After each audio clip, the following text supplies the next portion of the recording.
Bugun kun zo'r bo'ldi. Nimaga sen qaragan mijozlar har doim senga chivoy berib ketishadi? Bilmasam.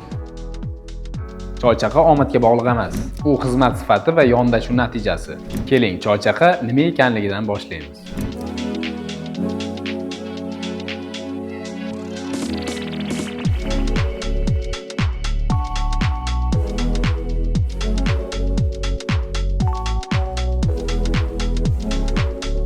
Choychaqa mijozning xizmatdan qoniqqanligini, e'tibor va munosabatini, professional ishni baholash shakli. Choychaqa xizmat haqqidan tashqari rag'batlantirish.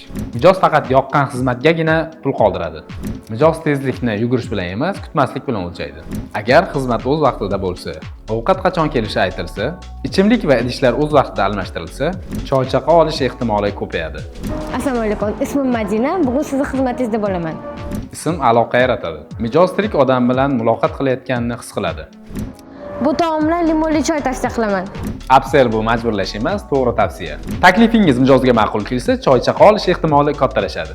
Choychaqani baho deb qabul qilsangiz, xizmatni tizimli qilsangiz, detallarga e'tibor bersangiz, upsellni to'g'ri qo'llasangiz, har vaziyatdan xulosa chiqarsangiz, albatta xizmat haqi oshib boradi. Qayerda kutdi? Nimani tushuntirmadim?